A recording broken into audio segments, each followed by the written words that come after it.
Welcome back to my channel. कसे आहात सगळेजण? अपेक्षा करते सगळेजण स्वस्त आणि मजेतच असाल। तर स्वागत आहे तुमचं माझ्या एक मराठी व्लॉग चॅनलमध्ये।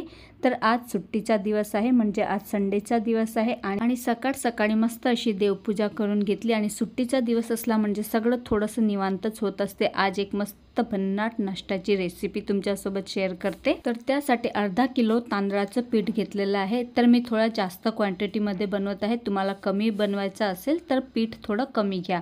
तर अर्धा किलो तांदळाचं पीठ आणि 2 लोटे मी पाणी उकळायला ठेवलेलं आहे। त्यामध्ये 7-8 हिरव्या मिरच्या आपल्याला वाटून टाकायच्या आहेत आणि थोडेसे तीळ टाकायचे आहेत, थोडासा ओवा टाकायचा आहे आणि थोडंसं जिरं टाकायचं आहे आणि चवीप्रमाणे मीठ टाकायचं आहे।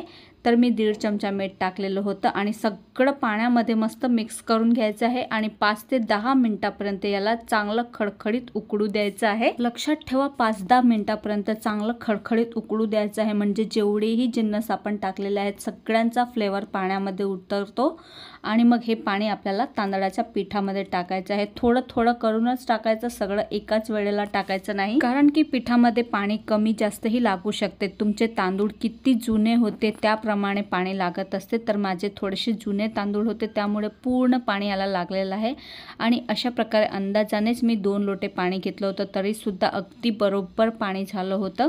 तर सगळं पाणी आपल्याला थोडं थोडं करून टाकायचं आहे आणि एक असा घट्ट गोळ्यासारखा झाला तर ठीक, नाही झाला तर असंही सुट्ट सुट्ट राहिलं तरी सुद्धा काही हरकत नाही, पण सगळ्या पिठाला पाणी मात्र लागलंच पाहिजे, अजिबात कोरडं राहू द्यायचं नाही। त्यानंतर आपल्याला एका चाळणीवरती थोडंसं तेल लावायचं आहे आणि त्याच पातेलीमध्ये मी एकाकडे पाणी सुद्धा उकळायला ठेवलेलं आहे। आता जेवढं तुम्हाला एका वेळी खायचं असेल तेवढंच पीठ यामध्ये ठेवायचं आहे। तर पहा, हा नाश्ता खायला गरम गरमच चांगला लागतो, म्हणून थंड अजिबात चांगला लागत नाही, म्हणून एका वेळेस जेवढं खायचं असेल तेवढंच पीठ चाळणीमध्ये ठेवायचं।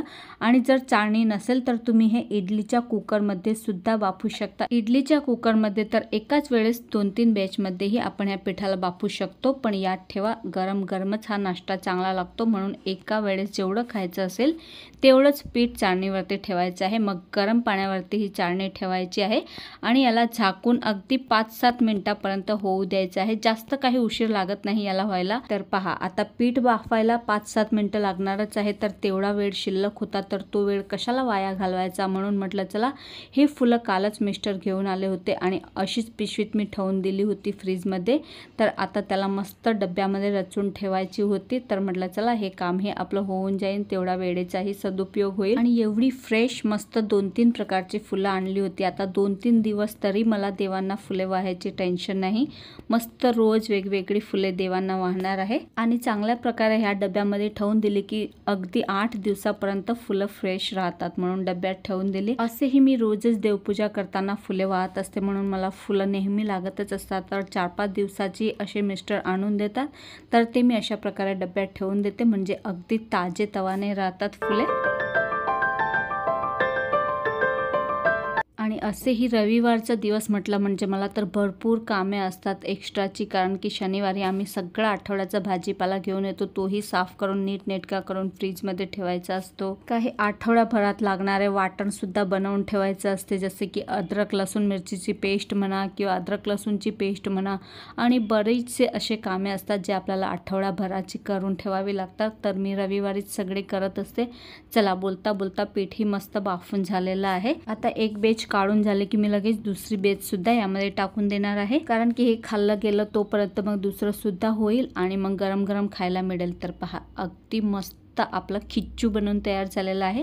तर पहा, आमच्या गुजरातमध्ये, म्हणजे मी सुरतमध्ये राहते, तर आमच्या गुजरातमध्ये याला खिच्चूच म्हणतात आणि खूप जास्त आवडीने खातात इकडे सगळे गुजराती लोक। आणि बाहेर घ्यायला गेले तर 20 रुपयामध्ये अगदी एक वाटी, म्हणजे पूर्ण वाटी सुद्धा भरलेली येत नाही, अर्धी वाटीच मिळते आणि 20 रुपयाच्या पिठामध्ये घरी आपण याला पूर्ण परिवार अगदी पोट भरून खाऊ शकतो आणि खूप जास्त टेस्टी लागते। थोडेसे वरून तीळ टाकायचे आणि यावरती तेल टाकायचं। तर शेंगदाण्याचं तेल असलं तर अतिउत्तम, शेंगदाण्याचं तेल टाकल्याने खूप छान टेस्ट येते याची। तर आम्ही तर शेंगदाण्याचं तेलच वापरतो, म्हणून मी शेंगदाण्याचं तेलच टाकलेलं आहे। आणि कोरडा जो लोणच्याचा मसाला येतो ना, तो जर वरून टाकला तर खूपच भारी टेस्ट येते। तर लोणच्याचा मसाल्याचा टेस्ट फक्त मलाच आवडतो, बाकीच्यांना मी असंच दिलं आणि माझ्यासाठी जी प्लेट तयार केली त्यामध्ये मी लोणच्याचा मसाला टाकलेला आहे आणि एकच नंबर हा नाश्ता लागतो। तुम्ही आधी खाल्लेला आहे की नाही मला कमेंट करून नक्कीच सांगा। खूपच भारी झालेला होता। आता नाश्ता वगैरे करून झाला आणि ज्या भाज्या सोलून ठेवायच्या होत्या त्या सोलायला घेतल्या। तर टीव्ही वरती कांतारा 2 मूवी लावली होती, तर ती बघता बघताच मी माझ्या सगळ्या भाज्या साफ करून घेतल्या। आता घर बसलेच आपल्याला सगळे पिक्चर पाहायला मिळतात, मग कशाला एवढी महागाची तिकीट घेऊन गर्दीमध्ये पिक्चर बघायला जायचं, माझं तरी असंच मत आहे।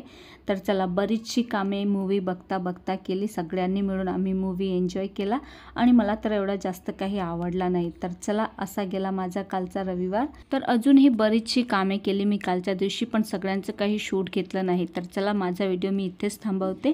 अपेक्षा करते तुम्हाला व्हिडिओ आवडला असेल। व्हिडिओ आवडल्यास व्हिडिओला लाईक करा, शेअर करा आणि चॅनलला सबस्क्राईब करायला अजिबात विसरू नका। भेटूया पुन्हा अशाच एका इंटरेस्टिंग व्लॉग सोबत। तोपर्यंत स्वतःची काळजी घ्या।